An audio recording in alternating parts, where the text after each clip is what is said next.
We are continuing with our next speaker. Meanwhile, I would like to again remind you the workshop or Coffee with the Developer. It starts at 1:30 and it's going to be Michal Kovačík and Tomáš Koctur from Deutsche Telekom. So I really recommend to go there and then also to play other episodes on YouTube. They are really, really interesting. And I think that you are the perfect target audience for that.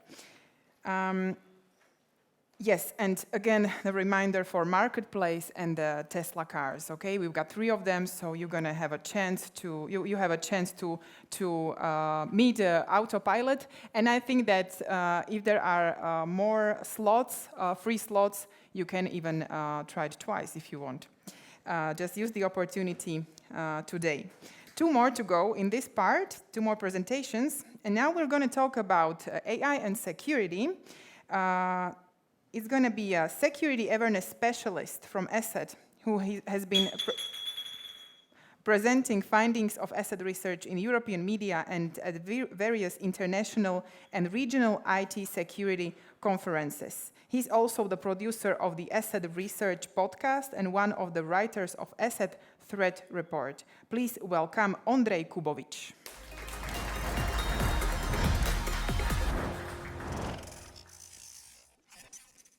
Thank you for the intro. So by creating AI, we unleashed a beast that we don't know how to control and that might lead to extinction of humankind. Or is it the other way around? And is AI going to save us from all the diseases? It's going to save our climate that is right now in catastrophic state. And is it going to vaporize poverty? Those are some of the scenarios that have been debated in the media, in even expert talks, and we are not really sure what's going to happen.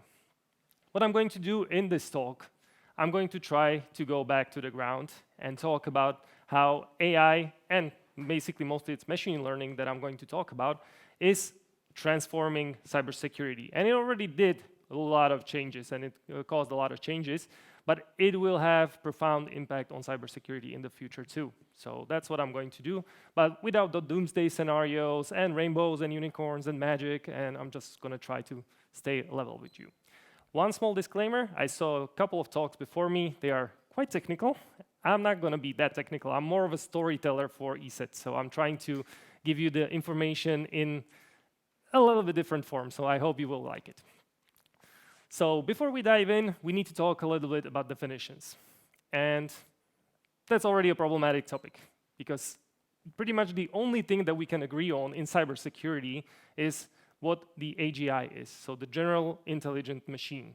And we know that we don't have it now, because we don't have a machine, we don't have a model that can understand everything that is going on in the environment and can apply it to its own actions and decisions. This is not happening yet. Maybe we will get there. I saw estimates that say we will be there in 5 years. I saw estimates that say we will never get there. We'll see. What we can less agree on is the definition of AI itself as we understand it today. Gartner, we have had a speaker here today before me.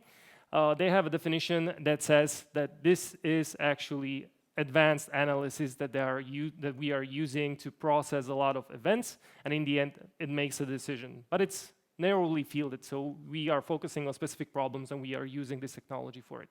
And it overlaps quite a lot with what we understand as machine learning. So are we talking about AI or ML? So that's where we come into the debate and where we are trying to stay on the ground. For us, machine learning is typically the ability to use these models and algorithms to process a lot of data, in our case, samples and information, events that we gather from monitoring networks, and trying to find the malicious stuff in it, or decide if something is malicious or clean, actually. And it's not a new idea. Machine learning has been around since 1950s, and at those times, it was a large mainframe in a large room somewhere. Only a few privileged people had access to it. Today, it looks a lot different. But what you might not know, even in 2000s, there was still quite a big gap between usability of these algorithms and their real application in real life. this is how it looked in 2000s. So it was a lot of math, a lot of proof of concepts. You had to build your own tooling, and it was quite laborious for everybody. Fast forward 10 years plus, and we have solutions such as Torch, TensorFlow, tools that give you the GUI. You can just take a model, one type of the model, you just put it there, feed it with data, and see if the output is good for you, bad for you, if the model works or it doesn't. Of course, this makes it far more reachable for everybody, and that's why we see a boom in the usability and of the real-world applications that we see in the companies. Of course, this has led to a plethora of different solutions.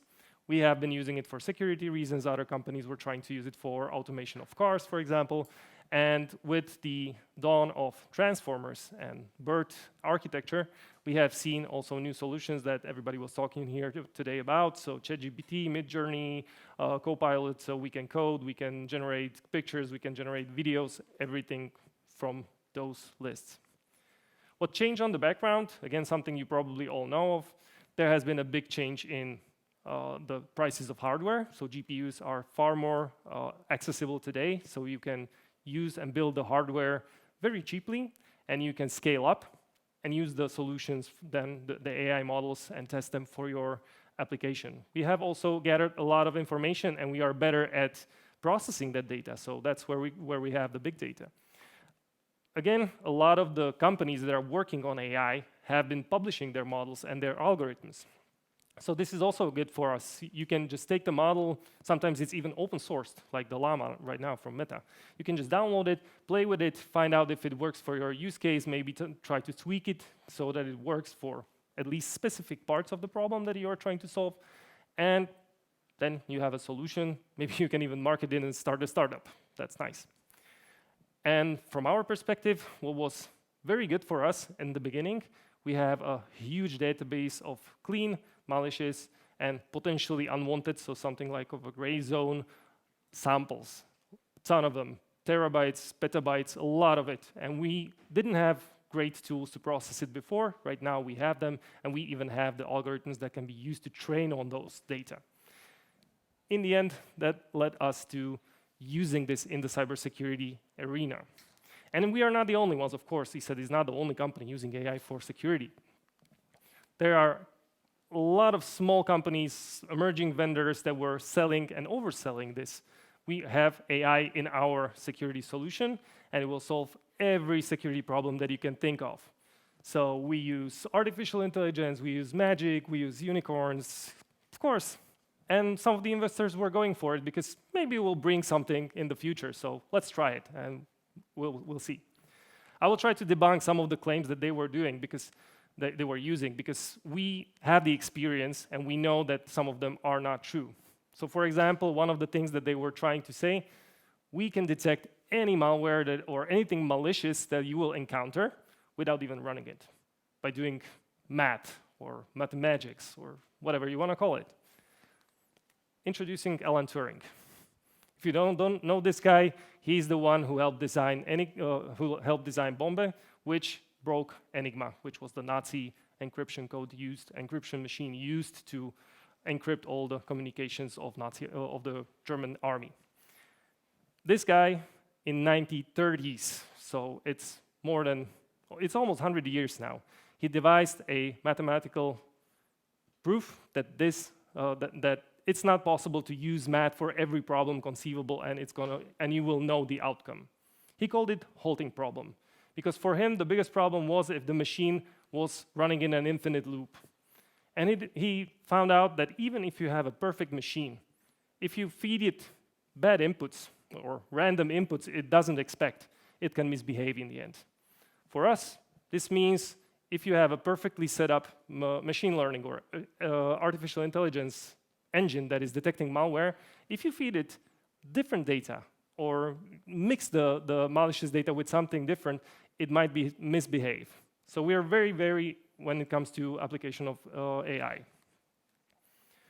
Second claim, you are using old machine learning, you are using neural networks that are 50 years old and it doesn't make sense for us anymore. We are using deep learning. Ooh. Truth behind that, deep learning is the same thing as the old neural networks. It just removes a little bit of the human from the equation and is running more deeper in the processing of the data. Good thing about it is it's more effective, it's faster, you can use it for bigger sets of data. The problem with it, if you remove the humans, sometimes the algorithms misbehave. So they get a lot of information, they process it, and they spew out garbage. And if that information is somehow fed back to the algorithm, it can be garbage in, garbage out. So it just deteriorates. And maybe you can feel it a little bit when you're using ChatGPT today. It has been fed so much bad stuff. I wanted to use a different word. It misbehaves and it deteriorates, and in the end, it doesn't give you the outcomes that you would expect. False positives are not important. That's something they didn't say explicitly, but they were implying or trying to downplay at least the importance of false positives. If you don't know what false positives are, this is one example. Of course, the man probably isn't pregnant, but you probably knew that. But you might say, okay, false positive is not as bad as letting malware through, right? Not really that exact. If you have 100 million users, endpoints that you are protecting, and we have even more than that, you will probably have a manufacturing line somewhere in there, or some big systems that are running nuclear power plants, or something like that. And if a false positive says, this operating system of this line is malicious, and it's a false positive because machine learning is just spewing false positives sometimes. So if it happens, it can quarantine that operating software, or it can even delete it. And imagine what that means for the company. They will have delays. They will not be able to build the cars as fast as possible. So there will be a customer backlash. Of course, there will be maybe some destroyed or damaged products that you cannot sell anymore. So it's even financial problem for you in the end, and reputational, of course. And with a lot of attacks that we see today, ransomware and stuff, this is also a thing that the companies are feeling very closely to what they are doing every day. Our models learn and get better over time. Okay, that has a grain of truth, but the thing is, the model might learn, but even the adversaries are learning. And there's a big difference in cybersecurity compared to other areas. If you're talking about machine learning, those algorithms and AI models are great at playing games. So they will defeat you in chess, in Go, in anything, basically any game that has rules. They can learn it quite quickly and defeat you in it. The thing is, we are talking about adversaries that are not playing by rules. They are breaking them. They are actively trying to shift the whole playing field and change everything that's happening. And how they do it? Typically, when you get a sample, they are trying to push something on you, they will try to hide the features that you are trying to look for. Equivalent in the real life would be if you have a face recognition, you have some features on your face that we are looking for. If you're a self-driving car, the car is looking for the street signs. Or if you're at the airport security, you're looking for the guns. And the attackers do this. And it's often simple, it's cheap, and it will help them to make AI blind to the attack. Of course, you will say, yeah, but I can see the mask, I can see that the sign is hidden. You do. You're the complementary technology to that AI that is running the car or that is running the system. And in airports, you have physical security. There are people who are standing by the scanners and can see that there is a case that might have a gun in it.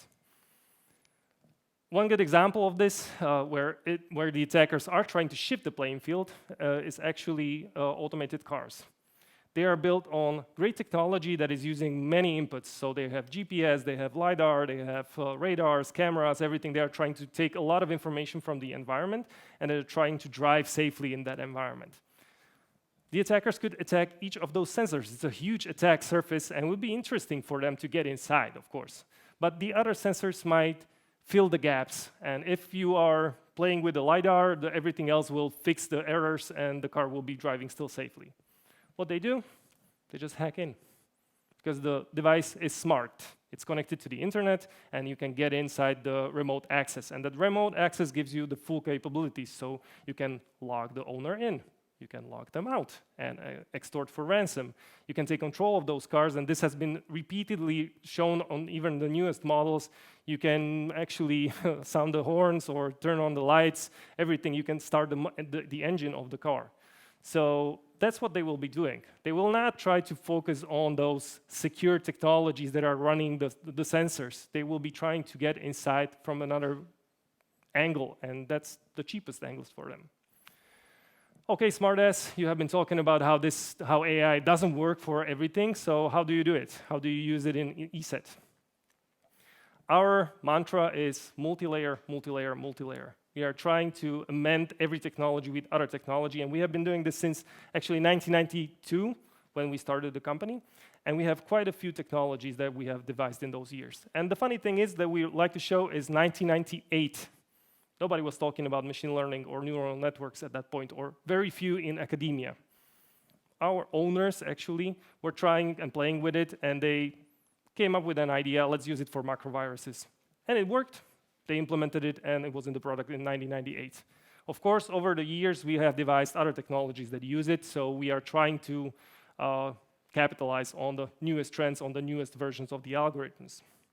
Of course, not all that technology comes to word every time or at every moment.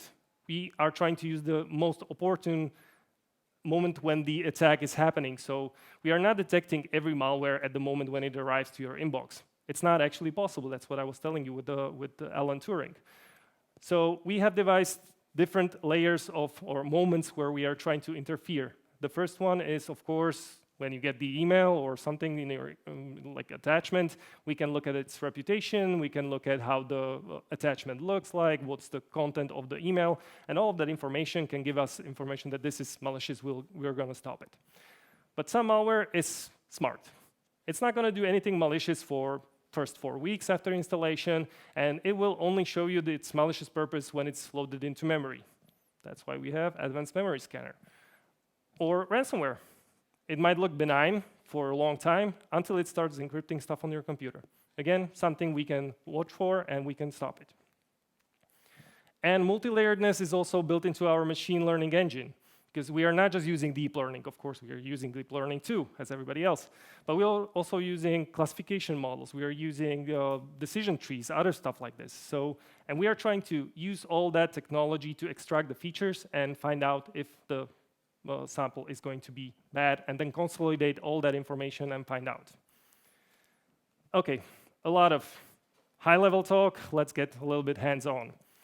How would you use this technology to detect ransomware? And this is something that our R&D guys have done as a thought experiment so that we can show it in presentations like this one.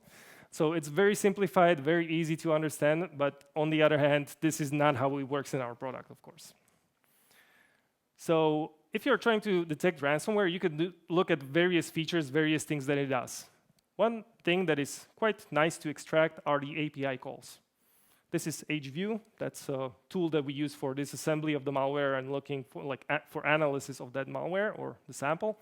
And you can see the API calls quite clearly here. Some of the ransomware is not going to make it this easy. It's going to be encrypted, obfuscated. It's going to be hard to find. But here you can see that there is crypt drive key, so that's the setup of the cryptographic routine. Then you have read files, so that you can find the files that you need to encrypt on the computer. You cannot encrypt everything, so because the machine stops working. Crypt encrypt, so you need to run the encryption. And then you need to write files because you need to write also some ransom nodes and some other information on the computer of the victim. So these API calls are giving us information that something malicious might be happening here in this sequence that we are analyzing. Now, with those API calls, you can run them through different various AI models, algorithms that can analyze them. Random forest, convolutional neural networks, recurrent networks, all of them could be used for specific features and might give you some answers. But let's say in this experiment we use BERT. Not this BERT. This BERT. It's going to be something that you've probably heard of so many times today that I don't want to even explain it. I'm just going to say that in a sequence of events, in our case it's the API calls, here it's just one sentence based on some words, it's trying to find the relationships between the tokens. And this is very good for parallelization, so you can run this on in several threads on the same core or on the same GPU, and you can do this very quickly. So it's quite effective when it comes to the application in real life. With the API calls, this is how it looks. You don't need to read it, don't worry. I'm just going to say that it's looking for the connections between the API calls. So this first head of the BERT model is looking at crypt encrypt and its connections to other API calls that the ransomware does. The second head is looking at the raise exception and internet open A. Those are different APIs that are trying to maybe reach something on the internet. Then there is a head of the model that is focusing on the beginning of the sequence and its connections to the rest of the stuff that the malware is trying to do. And in the end, there is one head that is focusing on shell execute. So this is something that the attackers are typically using to spread the ransomware in the network. One thing that you might say here, okay, but I don't understand what that means. Like, what does that show you? It's transparency. We understand what the model was trying to, what connection it did, or what connections it found, but it's not explainable. It's a machine trying to understand our data. It's not humans trying to understand it. So the connections might not make sense to you, but they don't have to make sense to you. And what are the results of this BERT model when it tries to catch ransomware? If we use the single model, I'm getting back to the multi-layeredness again. If you use the single model, this is quite a complicated way how to show you what the results were, but you can only focus on those two numbers. First one is false positive rates. It's 0.09, let's say. That means 9% were false positives. And 83% were the true positives, so it identified the malware correctly. Not very great results, if you ask me. And in cybersecurity, we're more used to 98, 99% detections, and then maybe 1, 2 false positives, so not even 1%. So again, not really great results. But if you combine the model, and you have more heads, you have more models doing the same task, and they are all doing it differently in their own way, you might come up with much better results. The second, the ensemble of the models, is giving you 1% false positive rate, and then you have 87% true positive rate. So it's better. It's not awesome, but it's better. And if you use more models, you can get to better results, and if you amend them with other technology, again, you can get better results. Now for the juicy part. How do attackers use AI today? And it's going to start very simple and stupid, actually. You don't need to use AI to create a campaign that is trying to get you to download the next ChatGPT with new features. You only pay $5. You pay those $5, you get nothing. It's just a simple social engineering. They're just trying to run these scams in your email, online, Twitter, anywhere they can basically paste that information, and they are trying to get the information out of you or money. Okay. But they are also using the generative AI. And we have seen a spike in phishing emails, scam emails, spam emails, so it's going up. We don't have the exact correlation in the data. You don't see that this was generated by AI. Our engine is not going to give you that information. But the growth has started shortly after the generative AI models became available, and the open source ones too. And it can be also feeding fake news, propaganda, harassment, stuff like this, of course, cyber hate online. The right side, malware creation and obfuscation, and finding vulnerabilities. We have seen some examples, and some other companies have also presented them, but the results are quite weak. So if it writes new malware from scratch, our engine for it, it's like, I have seen this 1,000 times. It's just simple old malware, and it's going to detect it. But this, don't get fooled by this. This is going to change because we know the models are learning very quickly. So we need to be on the top of our game when the models reach the stage where the new malware is going to be dangerous. We know that models can be used to generate deepfakes and audio. I don't know how many of you have seen Mr. Zelensky ask his troops to lay down their weapons. Nobody? Wow. I didn't expect that, I'm sorry.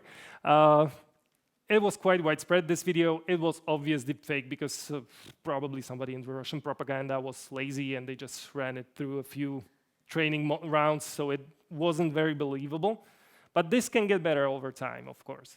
And there have been cybercrime cases where they used it effectively. For example, there has been a case of a company that was played out of $243,000 because the attackers faked the CEO's voice. And he called up the financial department and asked them to wire that money. That's quite a big payout, actually, for training the model for a little bit. And there has been also a case where the AI has been used to clone a girl's voice. The girl was on a trip, her parents had no contact with her, and the attackers were simulating a situation where she was kidnapped and asking them to pay ransom for her release. Quite scary, actually, if you ask me. I have a 2-year-old daughter, so I would not want to see that, and I'm hoping I'm not going to. And this is very similar, but we are using biometrics for our authentication almost everywhere. Your bank, your phone, it's your face, your retina, your fingerprints, your voice. Most of those things can be faked even today. Maybe not perfectly, but again, this is going to happen in the near future, so the authentication methods might be also prone to some new updates. So it's not going to be 2-factor authentication, it's going to be 3, 4, 5 multi. So it might get more complicated for us to log in somewhere. Okay, and now for the future, for the things that we envision that will happen. I'm going to start with the same thing that I already said. It will learn how to create new malware that will evade detection. We know that it's going to happen, and we're trying to, again, get it on the top of our game so that we can detect these types of attacks. What it will be also used for, and it's already being used for in the legal space, coders are using this to optimize their code to find problems in their code. Attackers can use it to find recurring patterns that are actually problematic because we can detect them. We know that they are there, and we can stop every other iteration of the malware because it is using the same pattern. And they can introduce randomization via those models. So it can just throw something in there, some obfuscation, some new pieces that will be helping them to stay away from the detection. And thus, they can automate the AV evasion. Antivirus, sorry. That's I'm always using AV because that's our industry. How would that work? So you have an original sample of the malware. You're trying it on a population. Then you evaluate the results. And if it didn't evade the detection, then you just feed it to the AI model. That selects different features that need to be changed, makes some crossovers between different samples, maybe introduces some mutation, that's the randomization part, and then it's run back to the population, and if it works, it will evade the detection, and there will be successful attack. So this is how the loop might be looking like. It's very high level, I understand, but I wanted to make it understandable for everybody. And good news is we have other solutions and layers that will be able to catch something like this. So we will be looking for different similar samples that we have already seen in the past. We will have something that we're looking at the clusters of those samples that are similar to what we have seen in the past. So small mutations not going to work. It's going to be bigger stuff. But those models can figure it out, and that's why we need to stay on top of our game. They can use AI models to improve targeting and some of their techniques that they are typically using. So for example, today, data breaches happen in a matter of minutes, maybe hours, when the attacker gets inside the network or some database, extracts information that is interesting or valuable, and then gets out and publishes it, sells it. With AI model, you can do it in a fraction of a second. So without automated response for that, data breaches are going to be more prevalent, more problematic, bigger in size, and they will be more targeted because it will extract exactly the most valuable information based on the training that the AI model had. It can also help them improve targeting because we overshare a lot. A lot of the information, personal information about us and profiling is going on every day when you're using internet. And if that information gets into the wrong hands, it can be used for the model to be trained on and to find the most valuable targets, somebody who's gullible, who's oversharing, who's actually not securing their accounts properly, and use that for social engineering campaign that the AI can actually write. And it can be written exactly for this human because the AI knows this human probably better than their own wife or husband. And also it can be used to find 0 days because I said code optimization, that's one thing that we are already using it for. But the attackers can also use it with some fuzzy techniques, so it can introduce random stuff random inputs into software that's already out there, that's available, and it might find new 0 days. 0-day vulnerability is a vulnerability nobody knows about. That's why 0, because that's the number of days since somebody knows about the vulnerability. If it's a 0-day, nobody has an idea. And we have seen spyware agents such as NSO or attackers, high profiles, sophisticated attackers, looking for those because they are valuable and they can use them for attacks on nation states, on specific companies and stuff like this. Actually, if you remember WannaCry, the ransomware, it has been using a 0-day that was found by NSA. And there was an exploit for that. So this is what the malware attackers or malware creators can use AI models for. We know on the legal and good side, the companies are already using this. Actually, Google in 2019 claimed that their 0-day or vulnerability hunting solution found 20,000 vulnerabilities they needed to fix in their products. So it's already here, and they are even the companies today are already using it. So the attackers there is no boundary for them why not to do it themselves. Also, AI model can be used for self-protection. So if it's running in a network, it can identify some approaches, some stuff that is going on in the network, and it can mimic that type of traffic, hiding the malicious or anomalous behavior under layers of legitimate traffic. So that's one thing they can use it for. Plant false flags. So we know that this group, let's say Lazarus, that's North Korea APT group, they're hackers. We know how they behave during an attack. AI model can be trained to understand how Lazarus is acting during the attacks and plant some artifacts in the code or in the attack that will make it look like Lazarus, even though it's not them. So that's what they can do, and they can divert the attention of researchers and investigators in a wrong direction.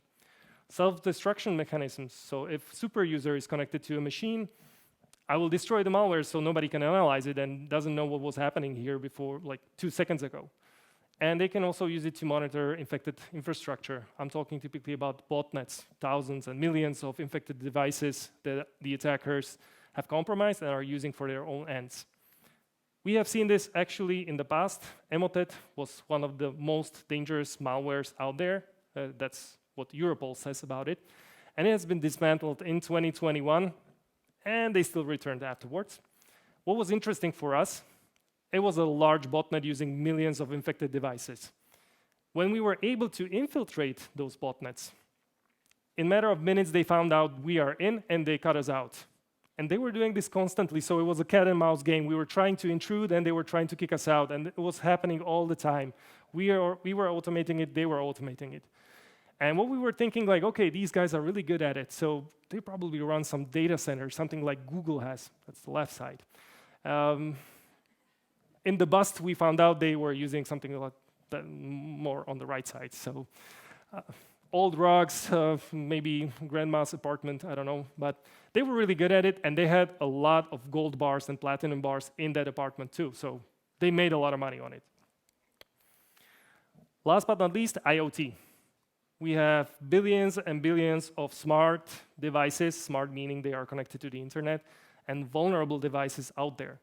An AI model that is trained to infiltrate those devices, pure gold. You just have a botnet in a matter of maybe minutes or hours, and that botnet can be used to run a DDoS, so distributed denial of service, and kick down servers and websites and stuff like this. It can find rival malware on those devices and kick it out and just close all the gates and keep that one malware that the attackers want there in the device. It can use and find some patterns that can improve the stealth. And even we see billions of passwords being leaked every year. You can take those, use the immense power that these botnets based on IoT can, and process it. It's like collective learning. Imagine, it's not Skynet yet, but it's some devices that are connected to the internet and they have immense computing power that you can use for your own ends, such as password guessing or generating passwords that you need to guess. And this might also change the situation quite a lot in cybersecurity.